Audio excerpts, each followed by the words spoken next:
संसदीय परंपरा है जिसको अदालतों ने भी स्वीकार किया है। और पहला संविधान संशोधन तो तब हुआ जब पार्लियामेंट भी नहीं बनी थी मान्यवर। कॉन्स्टिट्यूएंट असेंबली ने पहला संविधान संशोधन पारित किया था, तब से संविधान बदलने की प्रक्रिया चली है। और मैं आपको बताता हूं भाई, हम संविधान में बदलाव इमरजेंसी डालने के लिए नहीं लाए हैं। हम संविधान में बदलाव उस वक्त की तत्कालीन राष्ट्रपति की सदस्यता जो चली गई थी, इसको पुनर्जीवित करने के लिए नहीं लाए हैं। और इमरजेंसी डालकर लाखों डेमोक्रेटिक कार्यकर्ताओं को जेल में अरे खड़गे जी सुनिए, मैं धैर्यपूर्वक सुना हूं। कांग्रेस को लोकतंत्र पर बोलने का कोई अधिकार नहीं है। आप क्या बात करते हो लोकतंत्र की?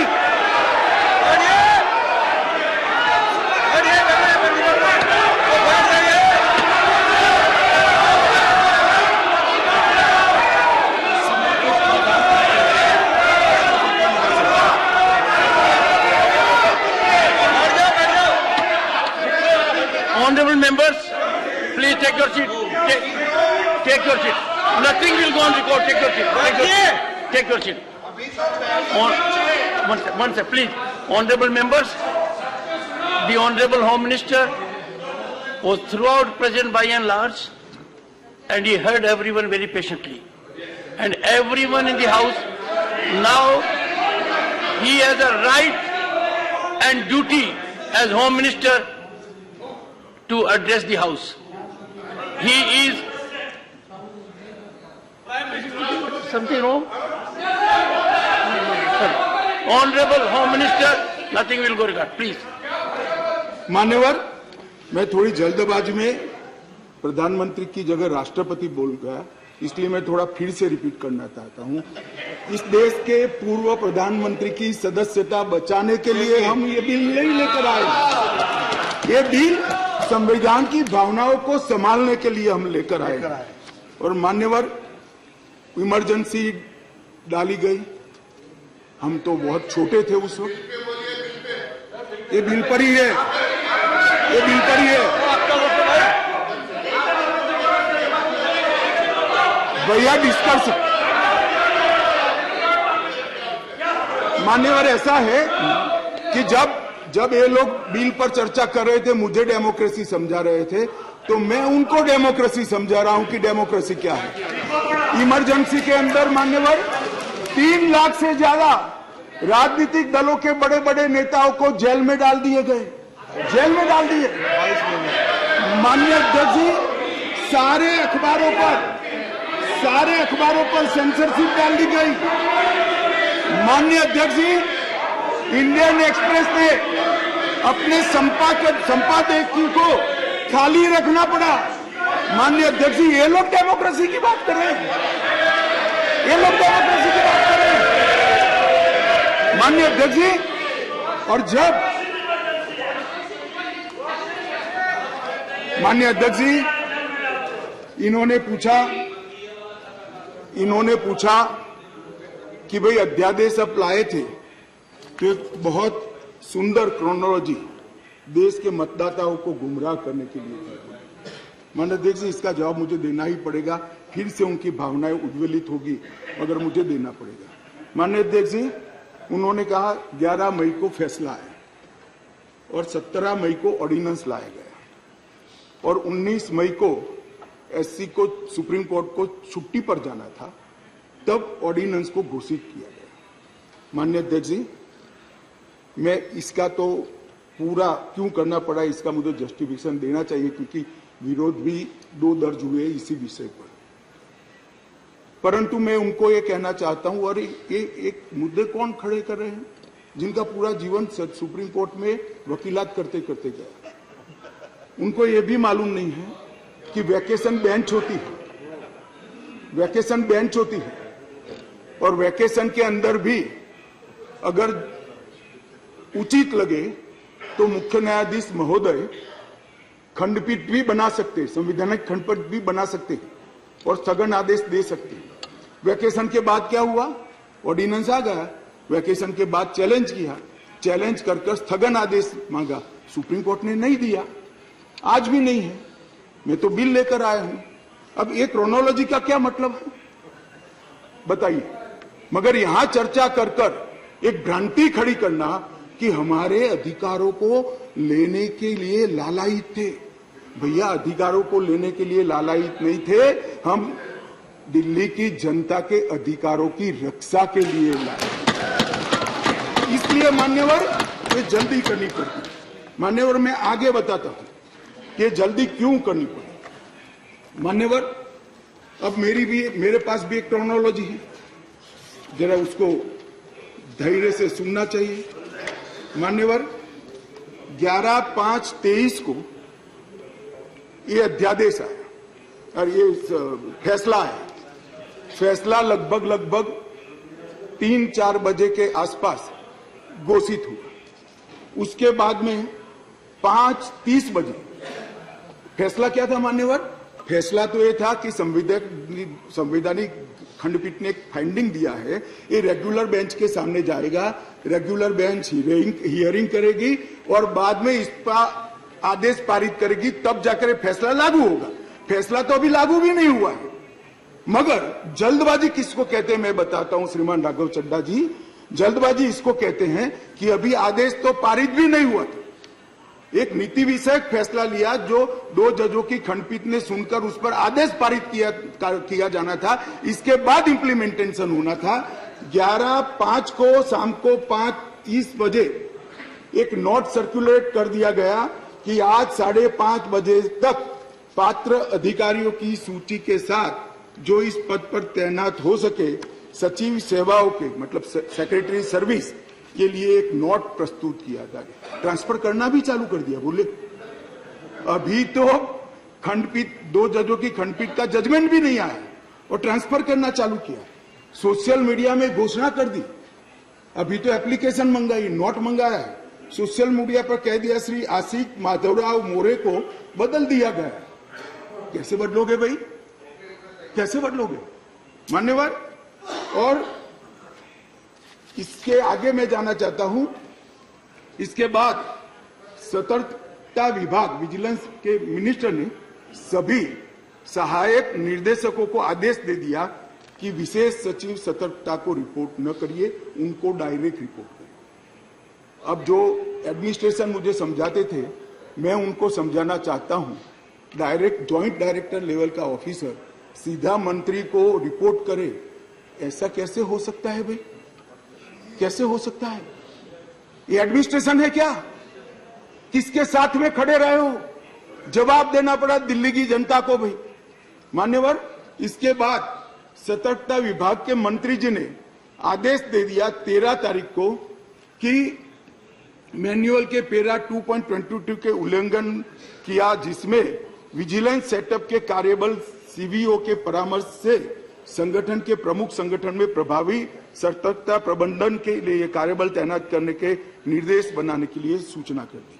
अब मुझे ये समझ नहीं आता है, अभी तो संवैधानिक खंडपीठ ने खंडपीठ को आदेश भेजा है, इंटरप्रिटेशन भेजा है। इस पर खंडपीठ ने 2 जजों की खंडपीठ ने सुनवाई करनी है और फिर जजमेंट देना है। यहाँ पूरा इंप्लीमेंटेशन कर दिया। मगर विश्व में कोई भी विज्ञान का नियम है, कोई भी चीज अकारण नहीं होती।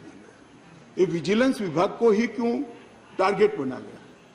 ट्रांसपोर्ट को नहीं बनाया गया, सफाई को नहीं बनाया गया, जल बोर्ड को नहीं बनाया गया, जल विभाग को नहीं बनाया गया, मान्यवर रोड एंड बिल्डिंग को नहीं बनाया गया, सोशल वेलफेयर को नहीं बनाया। ये सारे शासन के साथ जुड़े हुए भी नहीं है क्या? ये किसी में जल्दी नहीं हुई, सिर्फ विजिलेंस में हुई। अब मैं इस कारण बताना चाहता हूं कि सदन में विजिलेंस में क्यों जल्दी हुई। मान्यवर, इसके अंदर आबकारी घोटाले की, शराब घोटाले की फाइल विजिलेंस में पड़ी थी। इसलिए मान्यवर आधी रात को विजिलेंस डिपार्टमेंट खोलकर फाइलों की हेराफेरी करने की फरियाद दिल्ली पुलिस को मिली है। मान्यवर केशव राव जी कहते थे हम तो ना इनके साथ है ना उनके साथ है, न आपसे जुड़ाव है न उनसे जुड़ा है। बीआरएस वालों का भी इस शराब घोटाले के साथ आप पार्टी के साथ जुड़ाव है, इसीलिए आप वहां बैठे हो। मान्यवर, एक फाइल थी आबकारी घोटाले वाली, दूसरी फाइल थी एक यहां पर शीश महल बना है मान्यवर, बहुत बड़ा शीश महल। हमने When we speak, you stop us. Sheesh Mahal is allowed to नहीं, एक मिनट मान्यवर, शीश महल में असंसदीय क्या है? अभी मैं आगे तो बोला ही नहीं। What is your objection? What is the problem? For sake of objection, you are raising objection. क्या है? पागल हो गया है। No, you just want to hold the floor. 258. Sorry, please. 258. Sorry. Let us not make issue of non-issues. 258. Take your seat. 258. Take your seat. 250. Sit down. You want Take me your to sit? seat. Okay, I'll sit. Take your seat. Take your seat, please. Take your seat. Take your seat. Honorable Minister. मान्यवर, मैं कहता हूं शीश महल में क्या असंसदीय है, चर्चा करें जरा खड़े होकर। वैसे ही व्यवधान करने के लिए खड़े हो जाते हैं, जरा समझाइए।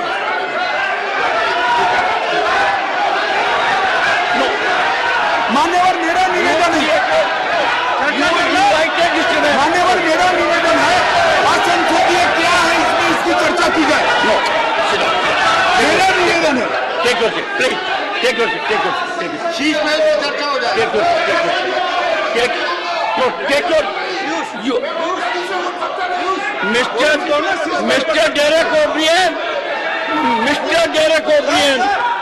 you deliberately got up only to create disturbance, only to create disruption. This will not be accepted. Please. Sir, leader would like to speak, sir.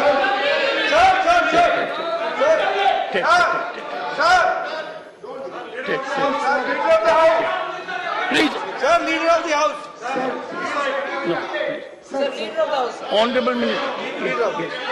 Sir, ये One आपने second. पिछली बार भी इस विषय के ऊपर बड़ी गंभीरता बताई थी कि जो थिएट्रिक्स करने का सिलसिला इस सदन में जो माननीय सदस्य करते हैं, अगर इनको हिम्मत है, अगर इनका इरादा शीश महल के ऊपर चर्चा करने का है, तो हम अभी के अभी शीश महल के ऊपर चर्चा करने के लिए तैयार है। हो जाए शीश महल के ऊपर पूरी चर्चा। जो ये शीश महल को ऑब्जेक्ट कर रहे हैं, Take your seat.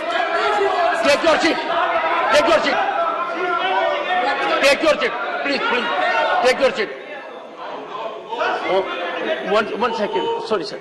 1 second. Sorry. Please. Honorable members, I was hearing the Honorable Home Minister with total focus.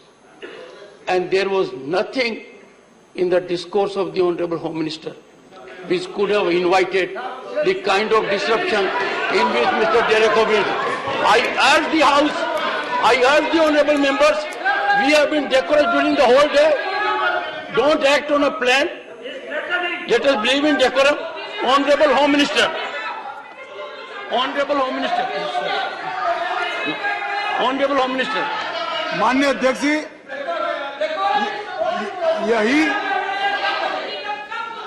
Honorable जिसको Home Minister. निशाना बनाया गया, वही विजिलेंस की ऑफिस में मुख्यमंत्री के नए बंगले पर खर्च हुए अवैध खर्चे के लिए और आवंटित की गई राशि से 6 गुना ज्यादा खर्चे के लिए जांच की फाइल भी उसी के अंदर थी। माननीय अध्यक्ष जी, माननीय सुप्रीम कोर्ट ने एक ऑर्डर दिया था कि अपनी पार्टी के, सरकार के नहीं, अपनी पार्टी के प्रचार के लिए दिल्ली सरकार का जो खर्च हुआ है, वो खर्च दिल्ली सरकार से नहीं, आप पार्टी से वसूल कर दिल्ली सरकार के खजाने में डाला जाए 90 करोड़ रुपए। इसकी जांच भी यही विजिलेंस डिपार्टमेंट ने की। मान्यवर, इन्होंने दिल्ली सरकार के पास लॉ एंड ऑर्डर नहीं है, इसका मतलब पुलिस नहीं है, इसलिए वहां इंटेलिजेंस डिपार्टमेंट नहीं हो सकता है, मगर उन्होंने एक फीडबैक यूनिट बनाया और फीडबैक यूनिट से राजनीतिक जानकारियां इकट्ठा करना शुरू करी। मान्यवर, इसके खिलाफ भी एक जांच चली और एक जांच की फाइल भी विजिलेंस डिपार्टमेंट ने दी। मान्यवर, BSES और BYPL ये दो वीज वितरण कंपनियां हैं जिनका 21,000 करोड़ रुपया दिल्ली सरकार को बकाया है, देना है, फिर भी 2,000 करोड़ का उनको पेमेंट कर दिया गया। इसकी भी जांच चल रही है। वो जांच की फाइल भी इसी विजिलेंस डिपार्टमेंट में थी। मान्यवर, और ये आधी रात को जो कागज इधर उधर खोलने का प्रयास किया गया वो ही इमरजेंसी थी। चिदम्बरम साहब को शायद मालूम नहीं था, इसलिए पूछते थे कि क्या इमरजेंसी थी, तो भाई ये इमरजेंसी थी, इमरजेंसी ये थी। और मान्यवर, अगर ये न करते तो सारे घोटालों की फाइलों को गुम करने का एक नया घोटाला रजिस्टर करना पड़ा और इसलिए इमीडिएटली ऑर्डिनेंस लाना पड़ा जो संविधान सम्मत है। संविधान में ऑर्डिनेंस की व्याख्या और अधिकार ऐसे स्थितियों के लिए ही दिए गए हैं और सबको मालूम है जब ऑर्डिनेंस लेकर आते हो तो 6 माह के अंदर या सबसे पहले सदन के अंदर, जो सदन जब मिलेगा तब सदन के सामने रखना पड़ता है। तो आज मैं लेकर आया हूं। अब इसमें गैर संवैधानिक क्या है भाई, बताओ तो। इतनी सारी 5 घंटे से चिल्लाट करते हैं, इसमें गैर संवैधानिक क्या है? क्या प्रीपेड क्या कर रहे हैं? सवाल क्या कर रहे हैं? नहीं एक सेकंड। मान्यवर, खड़गे साहब की बात सही है। चिल्लाना शब्द निकाल दीजिए। बार बार रिपीटेशन के साथ इसको आप दोहरा रहे हो, इसलिए मैं बता रहा हूं बस। खड़गे साहब की बात सही है सर। मान्यवर, अब ये विधानसभा के अधिकारों की बात करते हैं। हम सब ये सम्मानीय सदन के सदस्य हैं। सदन जब राष्ट्रपति महोदया आहूत करती है, बाद में इसका सत्रावसान होता है। ये संविधान की एक बनाई हुई सदन को चलाने की कार्यरीति है। इस पूरे देश में एक ही असेंबली है जिसका सत्रावसान ही नहीं हुआ ना, सत्रावसान होता ही नहीं। स्पीकर साहब सदन को मुलतवी करते और फिर जब बुलाना है, राजनीतिक भाषण करना है, तब सदन को बुलाकर 3 घंटे चलाकर फिर से बंद कर देते। दिल्ली असेंबली ऐसी है जिसका आज तक सत्रावसान ही नहीं हुआ है। मान्यवर, आप मुझे बताइए ऐसे चल सकता है? माननीय अध्यक्ष जी, विधानसभा के rules of procedure and conduct of business 1997 के नियम 70 में विधानसभा अध्यक्ष को सदन को स्थगित करने का अधिकार दिया है। ये अधिकार इस तरह से देश के किसी भी असेंबली के स्पीकर ने नहीं उपयोग किया है। मैं इस पर कोई टिप्पणी करना नहीं चाहता। अगर उचित है तो कांग्रेस पार्टी ने जरूर इसका समर्थन करना चाहिए कि भाई विधानसभा को या संसदों को स्थगन कर ही चलाना, कभी सत्रावसान नहीं करना, वो सेशन में ही रहेंगे। अब सेशन में ही रहेंगे तो कानून कैसे बनाओगे? आप कैबिनेट बुला ही नहीं सकते। इसलिए क्या स्थिति है समझिए साहब। 2020 में सत्र की संख्या कितनी हुई दिल्ली के? 1 बजट सत्र। 2021 में कितनी? 1 बजट सत्र। 2022 में कितनी बार सदन बुलाया गया? 1 बार बजट सत्र। 2023 में कितनी बार सदन बुलाया गया? 1 बार बजट सत्र। उसके अलावा असेंबली की जरूरत ही नहीं है। इसके अलावा मान्यवर असेंबली की जरूरत ही नहीं है। ये किस तरह से असेंबली चला रहे हैं मान्यवर? कैबिनेट के अधिकारी की दुहाई दे रहे हैं। 2022 में 6 कैबिनेट बैठक सिर्फ हुई है, 1 साल में सिर्फ 6। इसमें से 3 बजट रिलेटेड है और 3 एक बिजली कंपनी को सहायता करने के लिए बुलाई गई, बाकी एक भी कैबिनेट नहीं बुलाई। मान्यवर 2023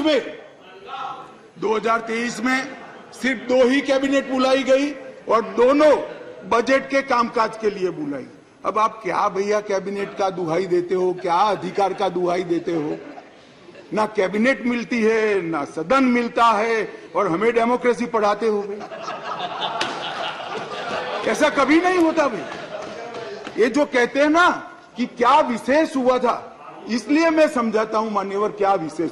मान्यवर IRTS, AIIMS, Delhi metro, IIT Delhi, UR जैसे ढेर सारे योजनाओं का क्लियरेंस न मिलने के कारण ये इंस्टीट्यूशन और ये डेवलपमेंटल काम दिल्ली की जनता को नहीं मिल पा रहे हैं। वो राजनीतिक रूप से रोक कर बैठे हैं। 5G टेक्नोलॉजी लाने का रास्ता मोदी जी सुगम करना चाहते थे। हमारे अश्विनी भाई बार बार पत्र लिखते हैं। 2016 से झगड़ा चल रहा है, मगर इस पर कार्यवाही नहीं करी और ट्रांसफर पोस्टिंग के लिए इनको सुप्रीम कोर्ट में जाने का समय है। मगर 5G टेक्नोलॉजी को इंस्टॉल करने के लिए जो सहायता चाहिए भारत सरकार को, वो करने का समय नहीं है। माननीय अध्यक्ष जी, मैं इसलिए कहता हूं कि कुछ परिस्थितियां ऐसी होती है जिसको अलग दृष्टिकोण से देखना पड़ता है। दिल्ली के अंदर 91 से 2015 तक यही व्यवस्था, इसी तरह से ट्रांसफर पोस्टिंग होती थी मान्यवर, और कोई कानून या कोई नियम बनाने की जरूरत नहीं पड़ती। मान्यवर, मैं फिर से एक बार सदन का ध्यान आकृष्ट करना चाहता हूं। कुछ सदन के सदस्यों ने कहा कि ये बिल संविधान सम्मत नहीं है और संविधान के अधिकारों को ये बिल कानून के द्वारा संविधान सुधारने का प्रयास है। मान्यवर, मैं इनका ध्यान दिलाना चाहता हूं कि अध्यादेश और बिल के अंदर थोड़ा फर्क। अध्यादेश के अंदर धारा 3A है जो बताती थी कि दिल्ली विधानसभा को एंट्री 41 यानी सेवा मामलों पर कानून नहीं बना पाएगी, ये अध्यादेश के अंदर। फिर हमने इसको